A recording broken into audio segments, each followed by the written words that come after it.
Get your Kraft mac and cheese out of here and go talk to your grandma about how to make real mac and cheese. Then you come back and see me at the potluck, okay? Welcome everyone. My name is Brandon Lorick. My name is Keith, and this is Tank Talks. And today we're that was that slow start they all we're back. And today we are digging into something delicious. Fixing my collar right now. I'll tell you what. I'm sorry, I didn't notice that. I should have noticed it. We are talking about church potlucks today. Yes, sir. If you've never had one at your church, you're probably not going to a real church. It's probably true. Everyone knows a church potluck is where everyone from the church gathers their pots. They form a circle, and then we play a very exciting gambling game with dice. That's why it's called potluck. You gotta play some Michael W. Smith in the background. And then there's a big cash prize for whoever wins the dice game. And now for some people out there, and I'm gonna be critical of millennials for a second. Yeah. Keith and I one time went to a church. We did. And their potluck at the end was filled with just Taco Bell. There was a daggum Taco Bell. Now, growing up in the South, like in a Baptist church, but even like I grew up in a Methodist church, there was no. If someone brought Taco Bell, they probably would have been kicked out of the church. They would have been turned around at the door. You gotta have some home cooked meals in there. I think I joked around, but I think we ought to explain what a potluck is. In the South, and this may happen everywhere. I'll explain with my Southern voice. In the South, we have it all. Many times Baptist churches, but most churches here in the South, we have what's called a potluck or a covered dish luncheon after church some days, maybe once a quarter or for special occasions. That is when, the people of the church set up a table and the members of the church bring a pot of something they have prepared, whether it be macaroni and cheese. Some will prepare meats, others will prepare salads, and with everyone bringing something, a whole meal is prepared for the whole church, and everyone joins in and has a good old time. And so that's what we're talking about when we talk about potlucks. Did I explain that properly? I think you did, Keith. Okay. We reached out online, though, and we got some people, and we asked what were your must-haves, and what are some of the weird things you've seen. So I think at the beginning, I've taken a sample of the must-haves, Keith, and I think they got it mostly right from what I saw. We're gonna give it a quick yes or no, and say like, all right, must-haves. Do we think that's a must-have there? And then the end, I guess we'll go through what people have said is the worst, and we'll see, are they really the worst, or should they be brought back? Absolutely. Also, in the comments, make sure you comment what you think is a must-have and what you don't. First one, macaroni and cheese. That is a must-have. There's no question. It was in my example. There is no question that macaroni and cheese should be present at a potluck. But there's only one kind of mac and cheese that should be present at a potluck. Brandon, what kind is it? The baked one? The baked mac and cheese. Get your Kraft mac and cheese out of here and go talk to your grandma about how to make real mac and cheese. Then you come back and see me at the potluck, okay? I think for it to be a real potluck, you got to have like 3 different kinds as like well. 3 or 4. Because you got the one that like it always looks super unhealthy. The other one that like is like, that's macaroni and cheese. And usually with the noodles, you got people that use the like little, like tiny little elbow ones. People who have like the really long ones. I think you need a couple of different macaroni and cheeses. Next up is broccoli casserole. Not a must-have for me. What do you think? I think for it to be a potluck, you gotta have a casserole there. I just know for me personally, I usually don't get any casseroles. I think I was about to say hash brown casserole. That's not it. Sweet potato casserole. I think it's the only one that I like that kind usually of casserole. like I'll go into. But I think... Yeah, I'm not a big casseroler. I think casseroles definitely have their place. There needs to be a couple casseroles on the table for it to be a potluck. Don't get it twisted. But broccoli casserole is just mac and cheese with no noodles plus broccoli. I think we can all agree that noodles are better than broccoli. I feel like we can agree. Next up is ham. Ham absolutely is a must-have. I think you gotta have ham. I think you have to. We have a couple more on here, but I think you gotta have a couple of different meats on there. Yes. I think a potluck, if you go and you just got ham or you just got turkey, then that just becomes you're just celebrating Thanksgiving. It's just turkey there. Yeah, beans. you need at least. Yeah, I want to agree with you on the ham. Okay. Ham is a must-have. Ham, if you want to start with the ham. I think the meat start with the ham. I think whenever you talk about playing a potluck, you say, "Oh, Rosie, are you bringing the ham? All right, now I can think about some other kind of meat. Everybody got to get the ham settled first, then we bring some other kind of meat." So yes, I agree with the ham, and I completely agree with your point that you need more than one kind of meat. Absolutely. What was next? Beans. Just beans? Yeah, someone just commented beans. Of course, beans. There needs to be a plethora of types of beans. There needs to be at least 3 types of beans. You need at least 2 beans with a greenish hue, and a lot of times you need a black-eyed pea, or you need field. Brandon, let me tell you about a bean that I like. Let me tell you about a pea that I'm a fan of. Field peas. They're not quite black-eyed peas, and they're definitely not green peas. There's something about a field pea. Those little red peas? Yeah, little red boys. I love those. Oh, I love them little red boys. Little red peas. But yes, the beans are a must. You gotta have green beans on that table, whether they be round or flat. You gotta have green beans on that table, and everybody knows. Butter beans. Yeah. Lima beans. Everybody knows butter and limas are just starches. They're just potatoes with a green shell. That's all they are. But you gotta have them. Peas are okay. I'm not a big pea fan, but they have their place at the table. But you do have to have at least several types of beans. I think you definitely need at least one green and one non-green bean there. Next up is chicken. I think you got it. It goes back chicken and ham. You gotta have fried chicken, preferably.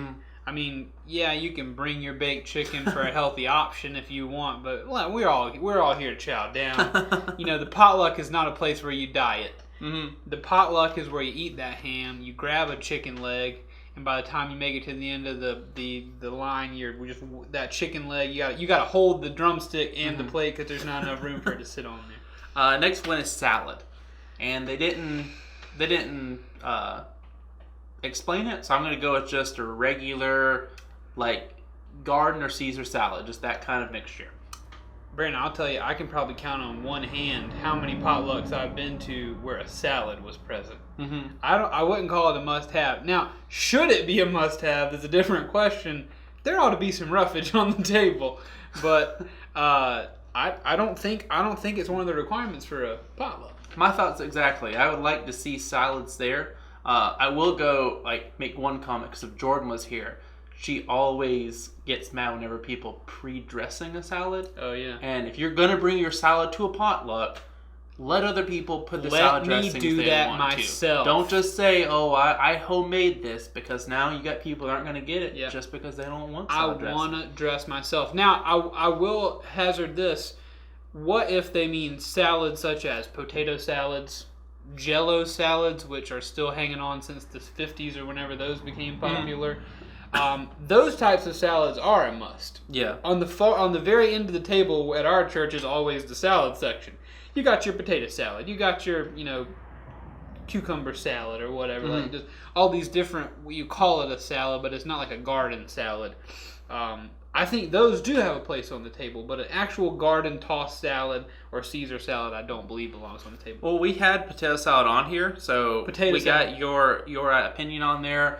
I think you need some kind of salad, but I think that if you have a Watergate salad, that can be just as fine as a potato salad. Brent, you gotta explain what Watergate salad is to me. Watergate salad, it's known by a couple of different terms, it's basically you got marshmallows, and I think he's got some kind of nut in it, and then you just kind of got a whipped cream, but it's green.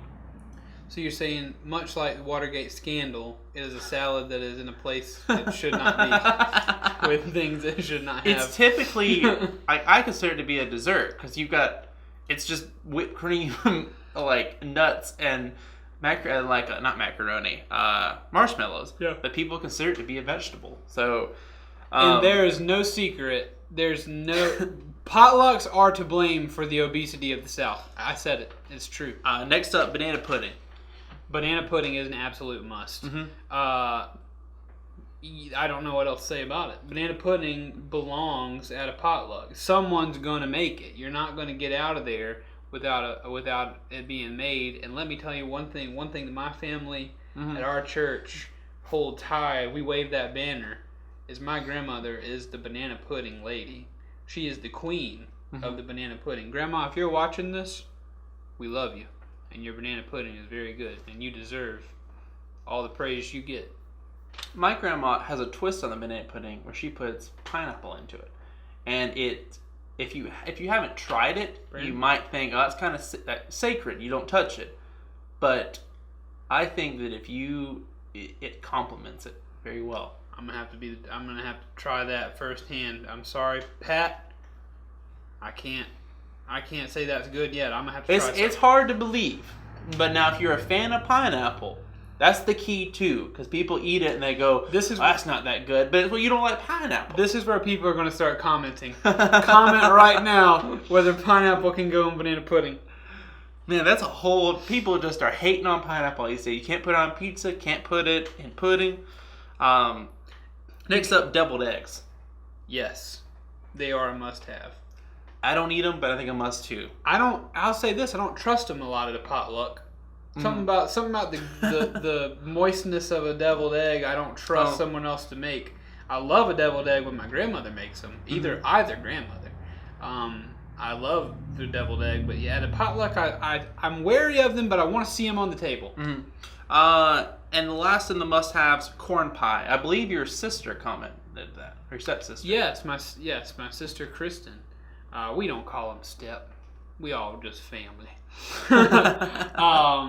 Yes, she did comment that. I do remember, and that is not an opinion I share. Mm-hmm. I think it falls into the casserole category a little bit. And I don't care for a corn pie so much, but I can agree that, things like that, I will concede. Things like that belong on the table, belong on the buffet line.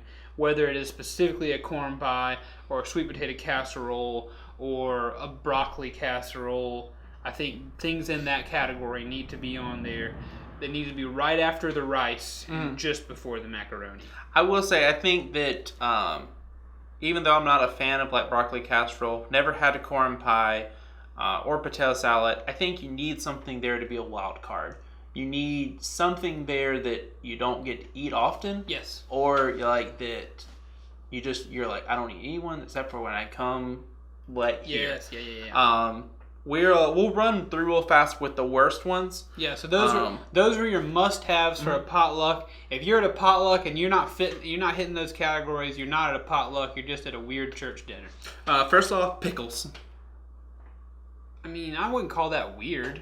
I think a lot of potlucks. I can see a dish of pickles on the thing, especially if there's fried chicken and rolls or something. People like to have a pickle with that. That's not so weird to me. There's actually something on here else that ties into it. I'm going to say no. Okay. Just pin it right now. Lasagna. When you say no, what do you mean no? I don't think they deserve to be at a potluck. Okay. Is that what we're trying to decide? I don't know. These are just people who said it's the worst. So I guess it's us saying no, I think they can be there, or nope, I agree, shouldn't be there. Okay.